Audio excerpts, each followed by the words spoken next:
ഇന്ന് നമുക്കൊരു കുഞ്ഞ് ഗെറ്റ് റെഡി വിത്ത് മീ ആണ്. ആദ്യം തന്നെ എൻ്റെ ഫേസ് ഒന്ന് കണ്ടു വെച്ചോളൂ. അവസാനം ആള് മാറിപ്പോയെന്നൊന്നും ആരും പറയല്ലേ. സ്കിൻ കെയർ ഒക്കെ ഞാൻ മുന്നേ ചെയ്തിട്ടുണ്ടായിരുന്നു. അതിനുശേഷം ഒരു കൺസീലർ ഇടുന്നുണ്ട്.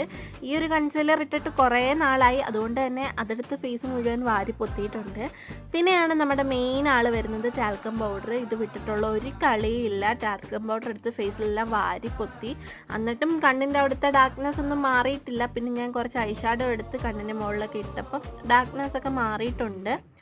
പിന്നെ ഞാൻ എൻ്റെ ഐബ്രോസ് ഒക്കെ ഒന്ന് ഫില്ല് ചെയ്തു. കുഞ്ഞു ബ്രഷ് കണ്ടില്ലാത്തതുകൊണ്ട് വലിയ ബ്രഷ് എടുത്ത് ഐബ്രോസ് ഒക്കെ ഫില്ല് ചെയ്ത്, പിന്നെ 2 കണ്ണിൻ്റെ മുകളിലും ലൈറ്റായിട്ടൊന്ന് കണ്ണും കൂടെ എഴുതി കൊടുത്തു. പിന്നെ ഞാൻ എൻ്റെ ലിപ്സ്റ്റിക്ക് ഇടുന്നുണ്ട്. ഞാൻ എപ്പോഴും ലൈവിൽ വരുമ്പോൾ എല്ലാവരും എന്നോട് ചോദിക്കും ഈ ഒരു ലിപ്സ്റ്റിക്കിൻ്റെ ഷെയ്ഡ് ഏതാന്ന്.